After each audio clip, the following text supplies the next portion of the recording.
All right, so today we are on day 10 of the 1 year chronological Bible plan, and this one's going to be a little quick one. We're just going to be sticking with Genesis, and let's get into it. Genesis 28.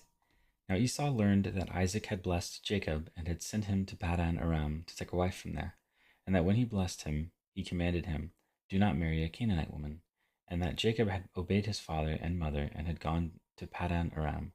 Esau then realized how displeasing the Canaanite women were to his father Isaac. So he went to Ishmael and married Mahalath, the sister of Nebaioth and daughter of Ishmael, son of Abraham, in addition to the wives he already had. Jacob's dream at Bethel. Jacob left Beersheba and set out for Haran. When he reached a certain place, he stopped for the night because the sun had set. Taking one of the stones there, he put it under his head and laid down to sleep. He had a dream in which he saw a stairway resting on the earth, with its top reaching to heaven, and the angels of God were ascending and descending on it. There above it stood the Lord, and he said, "I am the Lord, the God of your father Abraham and the God of Isaac. I will give you and your descendants the land on which you are lying. Your descendants will be like the dust of the earth, and you will spread out to the west and to the east, to the north and to the south. All peoples on earth will be blessed through you and your offspring. I am with you and will watch over you wherever you go, and I will bring you back to this land. I will not leave you until I have done what I have promised you." When Jacob awoke from his sleep, he thought, "Surely the Lord is in this place, and I was not aware of it." He was afraid and said, "How awesome is this place! This is none other than the house of God. This is the gate of heaven." Early the next morning, Jacob took the stone he had placed under his head and set it up as a pillar and poured oil on top of it. He called that place Bethel, though the city used to be called Luz. Then Jacob made a vow, saying, "If God will be with me and will watch over me on this journey I am taking, and will give me food to eat and clothes to wear, so that I return safely to my father's household, then the Lord will be my God, and this stone that I have set up as a pillar will be God's house, and of all that you give me I will give you a tenth." Genesis 29. Jacob arrives in Padan Aram. Then Jacob continued on his journey and came to the land of the eastern peoples. There he saw a well in the open country, with 3 flocks of sheep lying near it because the flocks were watered from that well. The stone over the mouth of the well was large. When all the flocks were gathered there, the shepherds would roll the stone away from the well's mouth and water the sheep.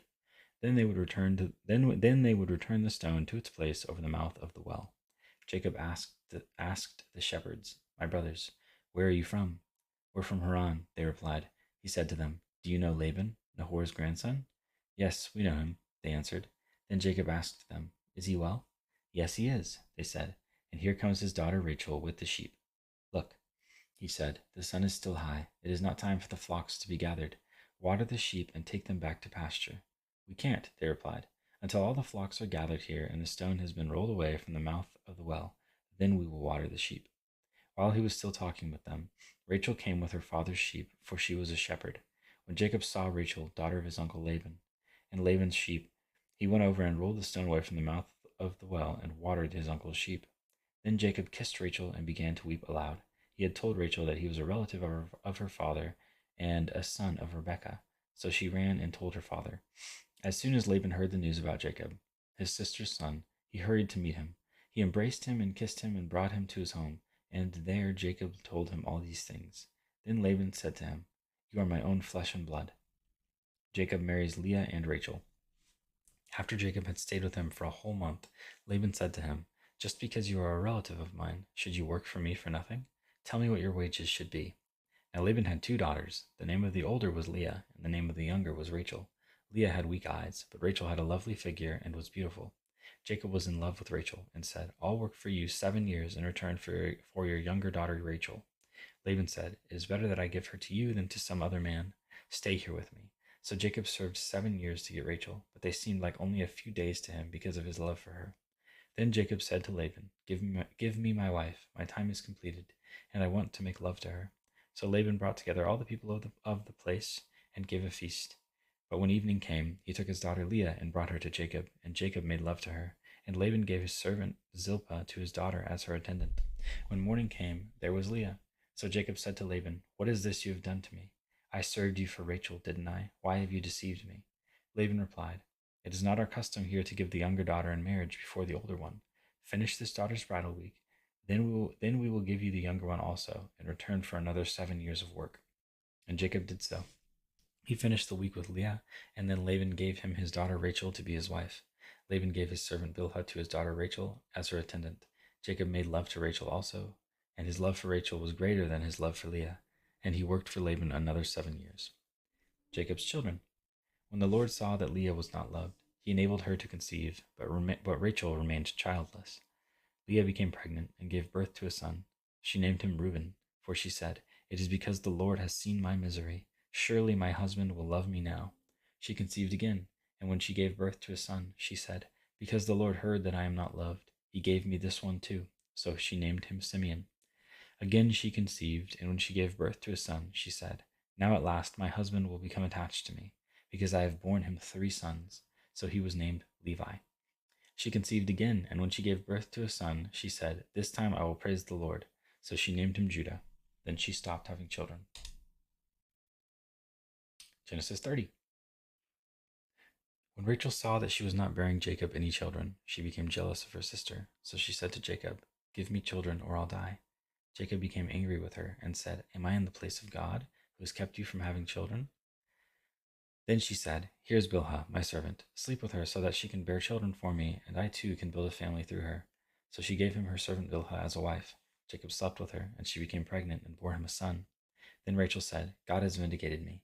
He has listened to my plea and given me a son." Because of this, she named him Dan. Rachel's servant Bilhah conceived again and bore Jacob a second son. Then Rachel said, "I have had a great struggle with my sister, and I have won." So she named him Naphtali. When Leah saw that she had stopped having children, she took her servant Zilpah, and gave her to Jacob as a wife. Leah's servant Zilpah bore Jacob a son. Then Leah said, "What good fortune!" So she named him Gad. Leah's servant Zilpah bore Jacob a second son. Then Leah said, "How happy I am! The women will call me happy." So she named him Asher. During wheat harvest, Reuben went out into the fields and found some mandrake plants, which he brought to his mother Leah. Rachel said to Leah, "Please give me some of your son's mandrakes." But she said to her, Wasn't it enough that you took away my husband? Will you take my son's mandrakes too?" "Very well," Rachel said. "He can sleep with you tonight in return for your son's mandrakes." So when Jacob came in from the fields that evening, Leah went out to meet him. "You must sleep with me," she said. "I have hired you with my son's mandrakes." So he slept with her that night. God listened to Leah, and she became pregnant and bore Jacob a fifth son. Then Leah said, "God has rewarded me for giving my servant to my husband." So she named him Issachar. Leah conceived again and bore Jacob a sixth son. Then Leah said, "God has presented me with a precious gift.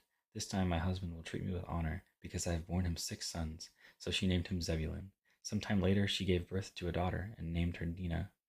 Then God remembered Rachel. He listened to her and enabled her to conceive. She became pregnant and gave birth to a son, and said, "God has taken away my disgrace."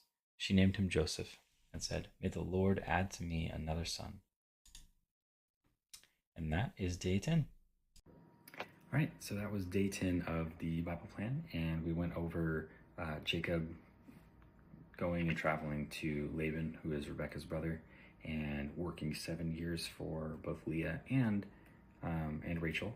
And this is kind of like where he kind of got a little bit of payback for what he's done. He hasn't been the best of men so far, but God is still going to use him. God still visited him in his dreams, and is still planning on using him.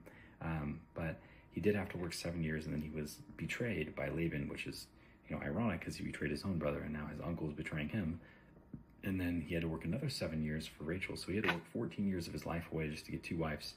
And then he had their servants as well. But he after that, we went over all their sons, all of Jacob's sons, and it ended with Joseph. And I'm super excited because Joseph is like one of my favorite stories in the Bible. Like that's who I try to, I always pray to God, like, please make me like Joseph, make me like him in my work and in every area of my life. I want to be able to be blessed by God, and for people to see that and say, oh, that's God doing that. Like that's God making that happen, right? Being a light unto others and doing well, so they look at you and they're like, what's different, right? That's like exactly what Joseph did, right? Especially we'll read into it more, but when he worked for the Pharaoh, Joseph was very blessed by God. And so I'm super excited to get into that story because, Joseph is just one of my favorite stories in the Bible. And but yeah, thanks so much for joining for day 10, and looking forward to seeing you guys for day 11.